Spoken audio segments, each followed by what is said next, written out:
Семејното насилство и бракоразводната постапка случаи во кои жртви се децата, а последиците оставаат трајни последици врз развојот на детето.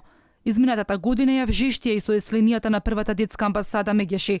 Најголемиот број на деца жртви на сексуална злоупотреба се на возраст од 6 до 14 години, меѓутоа насилство трпат и дечињата од 0 до 5 години. Она што загрижува, велат од амбасадата, е што сексуалната злоупотреба е од страна на малолетни лица врз малолетни лица.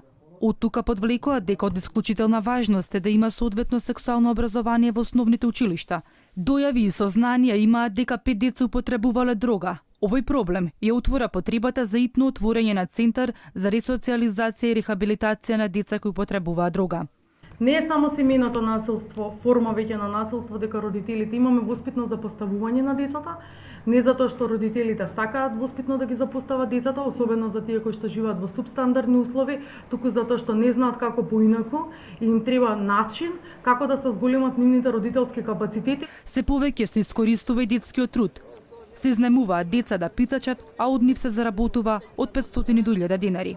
И покрај тоа што Министерството за труд и социјална политика има намера да формира некакви центри за згрижување и сместување на овие семејства кои се во ризик, сметаме дека решавање на питачењето е децата на време да се вклучат во градинките. Од детската амбасада рекоа и дека правото на децата за живот и чист воздух се доведуваат во прашање со изложувањето на децата надвор кога е енормна загаденоста на воздухот. Затоа апелира до претендниците да поведат сметка за здравствена заштита на децата. Посочуваат дека во земјава секој второ дете има астма или бронхитис. 2 последователни дена кога PM частичките се над 50 да се прогласува вонредна состојба, затоа што се повеќе родители ни се жалат дека имаат нивните деца последици од загадениот воздух.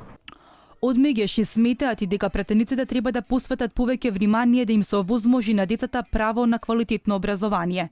Пред се децата да бидат вклучени во основното и средното образование, да посветат внимание врз децата кои се без извод од матична книга на родините, бидејќи со тоа не можат да остварат ниедно право, вклучително и правото на образование.